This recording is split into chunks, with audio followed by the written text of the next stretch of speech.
Welcome to the Stop Over Drinking and Start Living podcast, where high-achieving, goal-oriented rebel women come to learn how to live a vibrant and fulfilling life without requiring alcohol to get through it.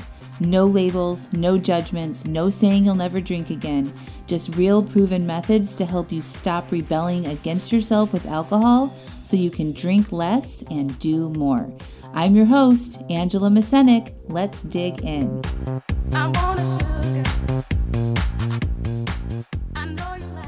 Welcome to episode 89, How to Retrain Your Brain. Hello, hello, hello. How are y'all? Who had a good Labor Day? I did. It was fantastic. My husband's parents came for the weekend, and we haven't spent any length of time with anybody inside of our home or have been in anybody else's home since March 13th, 2020. So it's been a long time since we've had sort of a weekend with people other than the five of us. And it was really, really nice. It was actually their 48th wedding anniversary. And we gave them our master bedroom and brought in flowers and bought little gifts for the room. And my husband put chocolates on their pillows and delivered them coffee orders and really went all out to make it special for them. And it was super fun. We cooked together and did some hikes, and I cut my mother-in-law's hair and did her makeup, and just gave her a little makeover. It was super, super fun. They have been strictly social distancing and not seeing any people besides doing their weekly grocery store runs and being outside in the yard. So they really appreciated it. And it was really, really good for the kids to have other adults in the house and for us to have other adults in the house and different conversations and whatnot. So it was very, very lovely. I really miss that so much. So summer is over. And we are into the next season, which I mentioned last week on the podcast, right? So I am really excited about what's ahead for me in my business and the amazing response that I've had for the Feel Better Now course. If you've been on my email list and maybe you've attended a free call or the How to Feel masterclass that I did last week, you've gotten the details about the Feel Better Now course. But if you haven't, I am actively enrolling in a 5-week program called Feel Better Now, and it's going to help you learn how to feel and process your emotions now so that you can feel better no matter what is going on in the world. It's not specific related to over drinking or losing weight. It's for anybody that wants to feel better now, no matter what is happening externally in our lives with COVID and the election and going back to school and all the things, right, that have people just sort of spinning. This class is going to help you use our current circumstances as an opportunity to feel your feelings, process them, and then generate the feelings that you want to have to drive the actions that you want to take no matter what. So if you are interested in that, it's a 5-week short, sweet, and super affordable program. There's a link here in the podcast show notes. Click through that and get all the information and sign up and join me. I'm enrolling in that until the end of September. And I don't think I'm going to offer it again. So if you want to get in with me at a low price for a short time, this is it. And you're going to feel better. So it's a no-brainer. Time's going to pass anyway, right? The next month or so is going to come and go, and you can choose how you show up in that month and actually make your life a lot better. So I wanted to talk to you guys today about retraining your brain. And I've mentioned this in episode number 5 of this podcast. And I wanted to get a little bit more specific. I've been noticing my own brain, and I'm constantly thinking about my own journey to stop over drinking and to lose weight and how I've kept that permanent in my life. And it's because I've retrained my brain. It's because I've learned how to think about things differently. It's because I've learned how to feel my feelings. And I get so many questions from a lot of people about not only how did I do that, but how did I keep it a permanent result in my life? And I didn't go back to my old ways. And it comes down to repetition.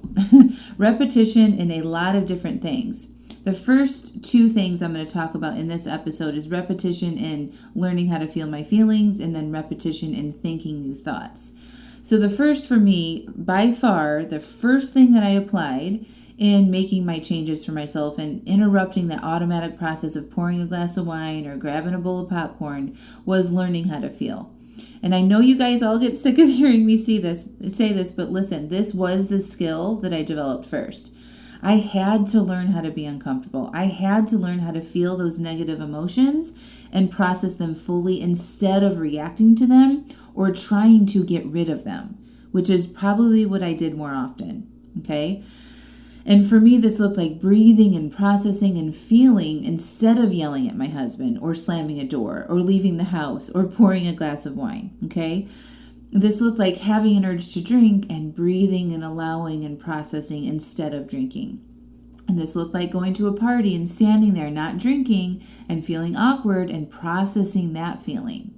And going on vacation and not ordering wine at dinner and feeling the doubt and the confusion while I was making that decision before I went, allowing and processing those feelings.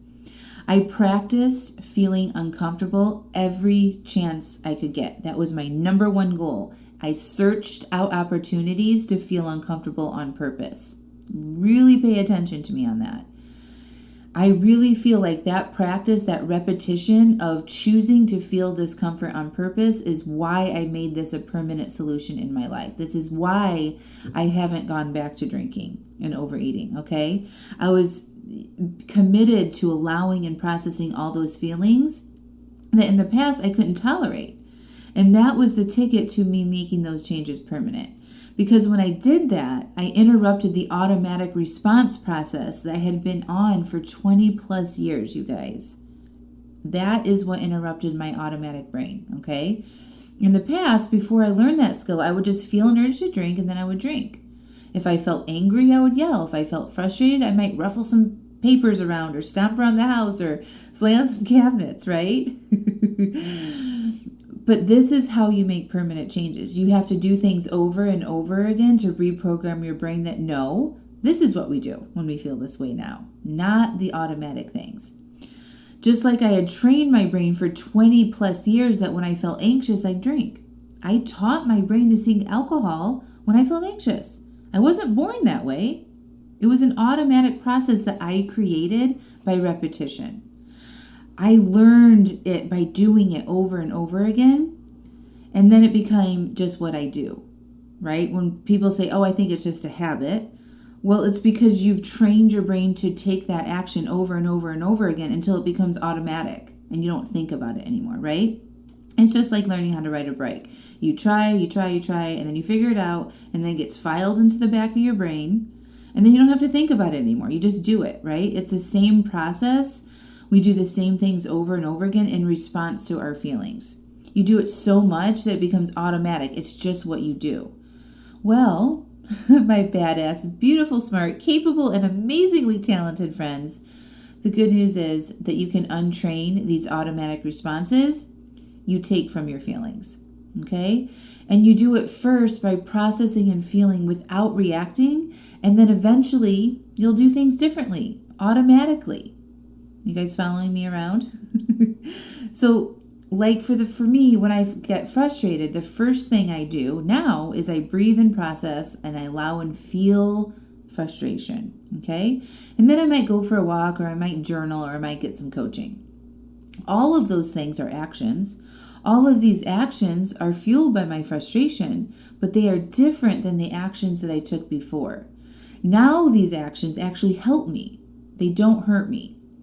So you can feel frustrated and not yell or drink or rage text or scroll or eat. You can feel frustrated and process that feeling and retrain your brain to do other things that will help you, not hurt you. And I'm just using this one emotion, frustration, as an example. So taking a walk actually helps process your emotions too. Emotions are supposed to move you in motion, right? Emotion. They flow through your body. Remember what an emotion is. It's a cascade of chemicals that happens when your brain has a thought. Your brain has a thought, and then it generates a feeling, and that releases a chemical response in your body. That's the feeling that you get, that vibration in your body, right? So it feels like, you know what anger feels like, or frustration, or hate, right? Or love, or joy. You can identify that by how you feel. So that is just a cascade of chemicals releasing into your body after you have a thought. An emotion is just like if you look at the word emotion, right? It's a flow. There's movement. There's motion happening there. They flow through your body. So moving around and letting them flow through you actually helps you to process them. Journaling also lets those feelings have some space and movement. Writing out your thoughts is very cathartic. It moves the thoughts out of your brain, right? From your brain, down through your neck, through your chest, down through your arm, onto the paper. It's letting those thoughts and feelings have some space and movement, okay? It's allowing that space for you to process and feel, okay? And then you can take some action. You can talk to a coach. You can talk to a therapist. Will help you see how those thoughts that created your feelings in the first place, all right? And when you do these types of things, instead of the automatic response that you have now, which might be drinking, avoiding, yelling, hiding, scrolling, eating, then you actually have an opportunity to solve the problem in which you got frustrated about in the first place. So, repeat, repeat, repeat. The more times you can process and feel instead of react, the more you are retraining your brain that you are doing it differently. And remember, Human Behavior 101, I talk about this all the time, is the Motivational Triad. Your brain wants to be efficient. It doesn't want to have to think about every little thing and make conscious decisions all the time. That's exhausting, okay? So the more you do this, the more you allow and feel, the more efficient your brain will become at it. And eventually it will get filed to the back of the brain, the automatic process of your brain, and it will become just what you do. That's how I am now with my feelings. This is exactly what you want. This is the goal. But you have to be willing to go through that retraining process first, and that means being a little uncomfortable, right? But like I always say, you're ready. You're already uncomfortable. You're already there. Otherwise, you wouldn't be listening to this podcast, right? You're looking for ways to change things because you're uncomfortable with how much you're drinking or eating or both. So choose to be uncomfortable on purpose and feel and process instead of react. Okay? Now, I got to tell you again, this is exactly what I'm going to be teaching you and guiding you through the 5-week Feel Better Now course and program. You don't have to do this blind and alone. I'm going to give you all of the materials and all of the structure of how to do this step by step in those 5 weeks. And you're going to have me there right by your side, coaching you and supporting you as you learn the skill. All right. So the second part of reprogramming your brain is changing the way you think. Okay. Literally reprogramming the thoughts in your head. Think about your brain like a computer system. Okay. So just like letting your feelings drive your actions automatically, it's going to keep you where you are. The thoughts you are having are either moving you forward or keeping you stuck. The same thoughts you've had about other people, or how your spouse should show up in your relationship, or how your employer should treat you, or what you think about alcohol, or what you think about yourself, all of those thoughts have created results in your life. I'm going to use this one example here. I love wine. I just love wine. When people have this thought, it creates a result of overdrinking. Okay? People that don't overdrink don't talk like that. They don't fantasize about it. They don't spend a lot of time thinking about what kind of wine to pair with which food and which restaurants have the best wine selection, or if their friend's house will have a good enough wine when they visit. Your love of wine is creating a result of you overdrinking. Okay, we have to examine your thoughts and change them if you want to make permanent changes or improvements in any area of your life. And the first step is getting aware of your thoughts in any area that you'd like to change and see how those thoughts have created a result that you currently have.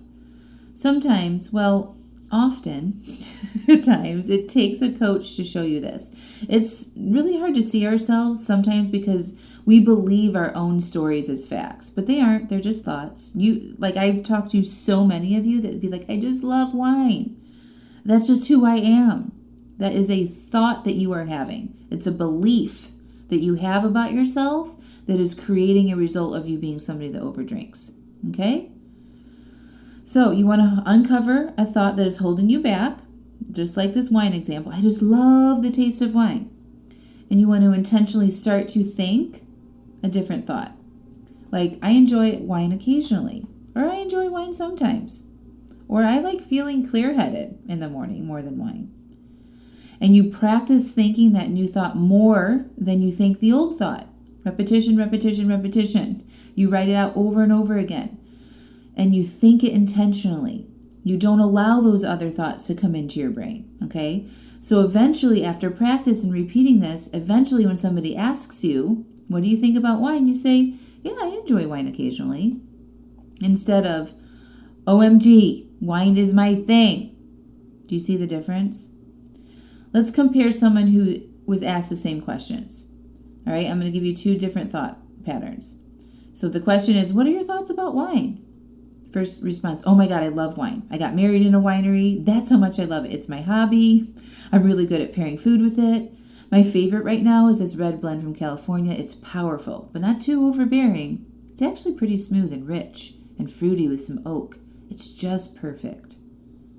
Versus, yeah, I enjoy a glass of wine every now and then. You?